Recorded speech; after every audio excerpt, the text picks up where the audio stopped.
Hello everyone, and welcome back to R&S Life After 55. Well, this video is about a week late coming, and you probably have already seen the thumbnail and have a pretty good clue as to why it's a week late. It's kind of a hard thing to talk about. Anyone who has anything telling us what we did wrong, we already know what we did wrong, and that won't happen again, hopefully. But we tried to pour our foundation last week, as we had told you we were going to do. Concrete truck turned a little too soon, fell into what we did not know at the time is kind of like a little sinkhole, and buried his truck 4 to 5 feet deep. His back tire, his back of the first time was about 3 feet. Okay, the first time 3 feet, and then they turned around and backed them where we told them not to back them, and sunk it up 4 to 5 feet. And we had to pay for all that. We had to pay for 2 gigantically huge semi-looking tow trucks. Which I did not know that was the case. If a concrete truck gets stuck, apparently that's how it is. You have to pay for that. We did not know that. We can blame several people about it. We did hire a concrete company that was going to be coming out to finish it. He also ordered the concrete. He took care of all of that. He called me the day before and said, "Is it dry enough?" Well, yeah, we've had our backhoe out there. We've had our skid steer on it and our vehicle on it. Seemed dry enough to us. And bottom line that happened there was he should have come out and checked it. He says, of course, he didn't stop anything that morning when the concrete truck got there, but he said that had he come out the day before, he would have said it was still too wet. It did not look one bit wet. It was kind of a sinkhole that they fell into. I call bull on that he would have said, no, we can't do it. Anyways, in the end, everybody was very apologetic, but I'm the one that had to write the check. Rusty and I are. And we also had to pay for the 20 yards of concrete that was in 2 different concrete trucks, because the other concrete truck was sitting out here waiting. We were able to pour it on a pad up at the shop, because they were going to take it back to the yard and still make us pay for it. And we told them, basically, we'll pour it out here in our field before we'll let you take it back. We are sick about the whole thing. I've had my cry. It was $6,200 mistake. The towing company charged us almost $3,000. I think they gouged us on that, but how can I prove that? Or you got to pay what you got to pay. We're having to borrow money to do a second pour now, because that was actually more than our original budget was by a couple of $100. And the way we had it figured, had everything gone well, the whole thing was going to cost us about $5,200. Instead, it cost us $6,200, and we have no concrete. Yes, we are. You're upset. You're mad. But there's nothing we can do. And so this video today is to let anybody else know that's pouring concrete. Do not give your finishing people a pass. You tell them that if they're ordering the concrete and they choose not to come and look at the site themselves, that you need something in writing that they will be responsible for any tow vehicles. That we didn't know to do that, because like I said, I had no clue who. I've never seen a concrete truck get stuck, so I had no clue who paid for that. I just assumed that the concrete company had somebody to come tow them out or whatever, but apparently that's not the case. Protect yourself. And what have we done differently? We're going to try a pour again this coming Tuesday.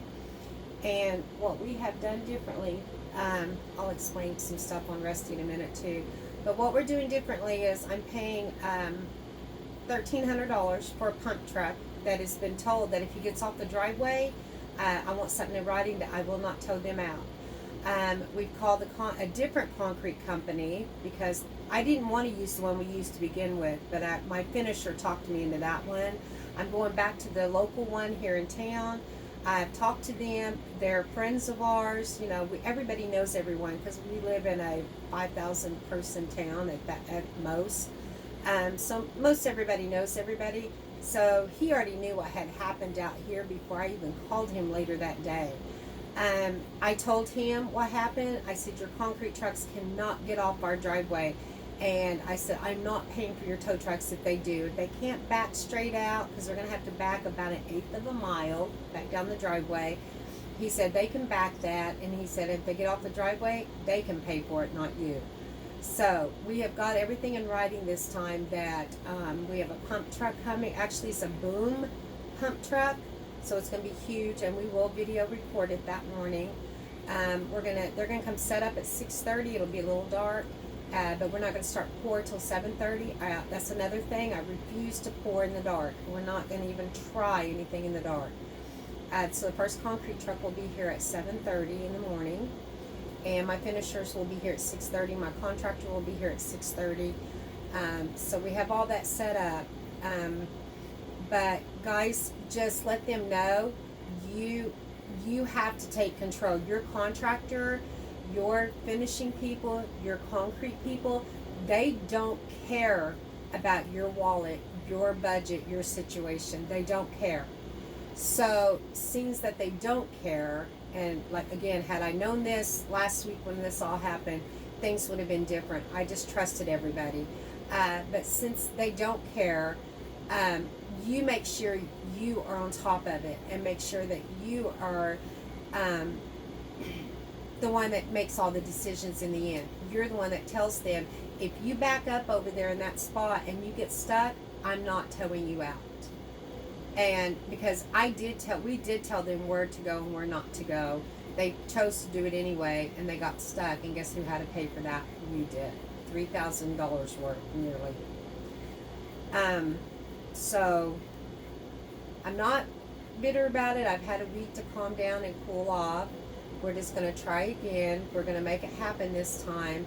But I have learned so much. So please, if you have any questions or if you're wondering anything, just leave it in the comments below, or you can even PM us. We do have a Facebook site, and we take messages from over there. It's under RNS Life After 55 also.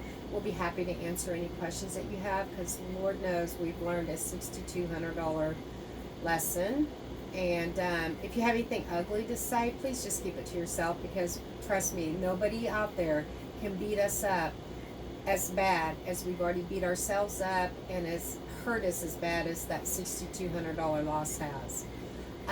So what I'm going to do is I'm going to go ahead and roll the video, starting as soon as we finish this one. I'm going to put this at the beginning, and we'll roll the video, and you can, if you want to skip through it, you can. I start off showing you that I'm painting chairs. The day before started off really great. The day we did it started off great. So you can skip through it if you want to go to the end or whatever. It took 6 hours, wasn't it, Russ?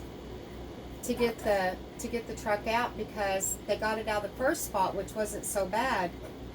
They backed it up on the other side of the driveway where we told them that side is always wet, which is why we didn't put the house over there. Don't go over there. They went over there anyway, and that's where they buried it for 4 to 5 feet. I didn't get out there to tape measure, but it's easy 4 to 5 feet deep. So, I stood in the hole. Rusty stood in the hole. Oh, did you? In the top of the dirt. See her? Okay. So that would make it about 4 to 5.5 feet, maybe? 3.5 to 4 feet. It looks deep. Like, we're going to have to bring dirt in to fix it. We'll have to get it fixed because we do have cows and horses that do use this pasture occasionally. So it's definitely a leg breaker for an animal. And then all this going on, and Rusty, you guys, some of y'all probably remember he dropped a heavy RV table on his toe about a month and a half ago. Well, Rusty ended up with a blood clot. We ended up in the emergency room. He ended up with a blood clot. And day before yesterday, was it yesterday or day before? Day before yesterday, wasn't it? Day before yesterday, he had to go get a venogram, venogram, I think is what they called it. And that's where they go and had to suck the blood clot out of his leg in his groin area, because his leg is so hugely swollen.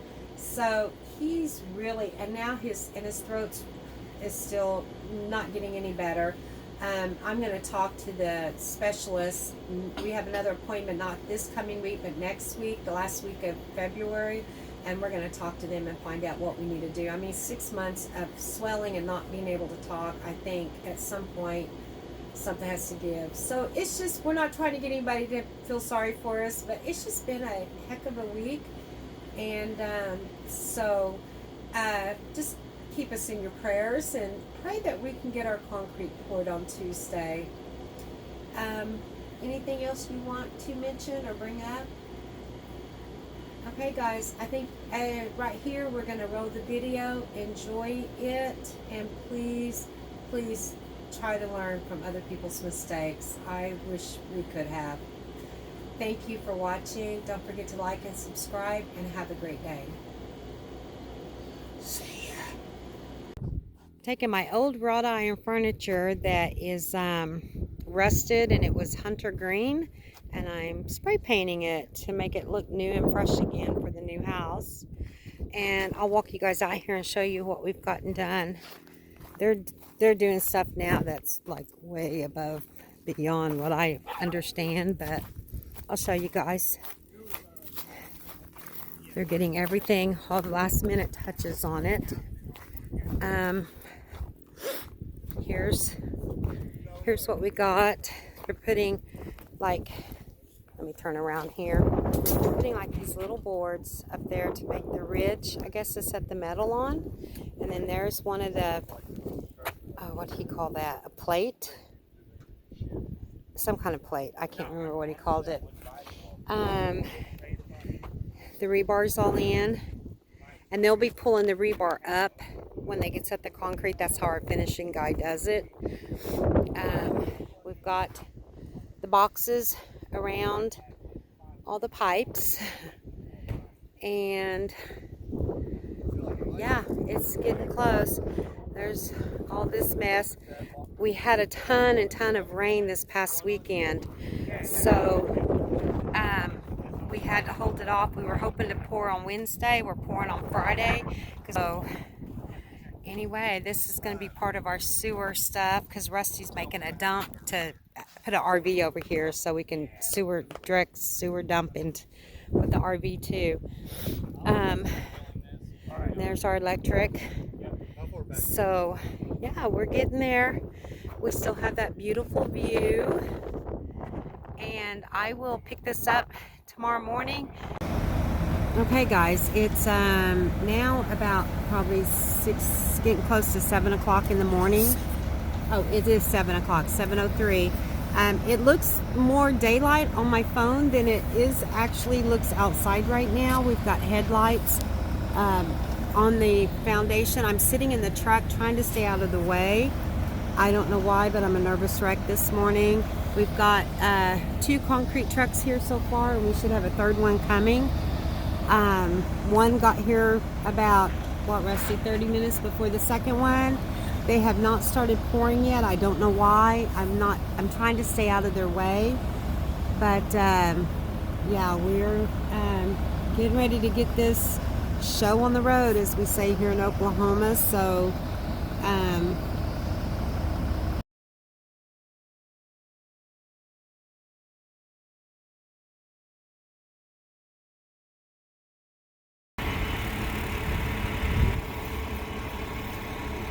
2 wreckers. This has turned into a real shit show. One bad driver.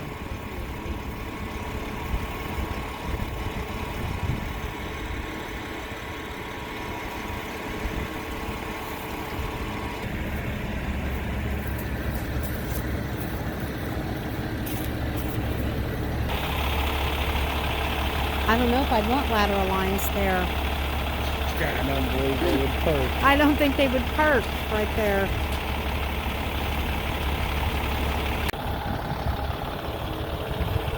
This was good content for my YouTube channel.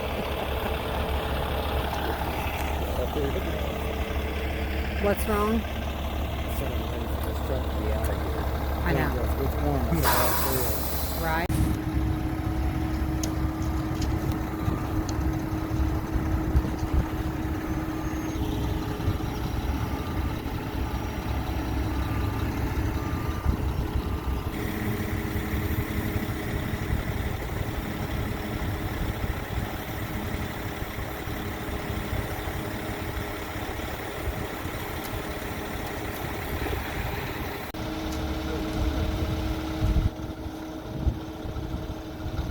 Make her wait till July?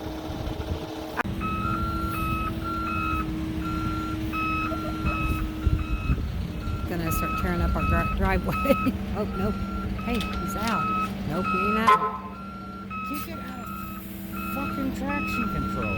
No, you guys didn't want it. No, you either opened it or the switch was there after you locked it. Okay, as you probably know, we weren't able to pour ours. By now, you should know anyways. We weren't able to pour ours today. We're talking about bringing in a hose, a truck that we can put a pump on it and hose it in on ours. But for now, we had to either send this concrete back and still pay for it, or find a place to put it. So the cargo trailers that we purchased a while back, we put them apart because originally we were going to put gravel in here so we could park equipment back here and put a roof in between the two the shipping containers. So we had to find a place real fast, and this was as good as any. So we're back here. That's the truck that was stuck all morning, and we're unloading it back here because we are not going to pay for 19 yards of concrete that was on the first two trucks and send it back. So that's what we're doing with it. So if you were wondering what happened to all the concrete, that's where it's at now.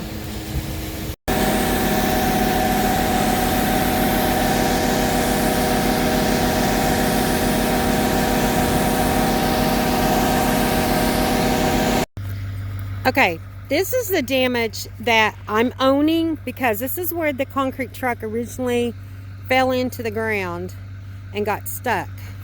And that's about knee deep right there. The wrecker service caused all of this other damage to our property over here that I'm having to hire heavy equipment operators to come and clean it up because I have animals that cannot fall into these holes. That is at least a 4-foot deep hole right there that they caused.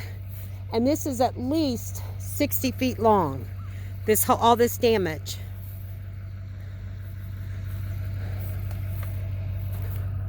Okay, so see, it goes all the way down there. It did some damage to my driveway too with the gravel, but that is easy to fix. I can do that with the rake, but I cannot do all of this. I have animals that I have to be concerned about at this point due to all this damage and them falling into these gigantic ruts. And then moving over here, this is what the other truck did. More damage over here that is knee deep. All of these ruts.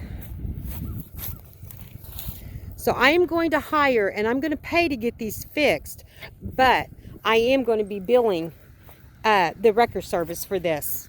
They said, oops, our bad, and moved on. They should have cleaned up the mess that they made on our property and not left us with this mess. This is not my problem.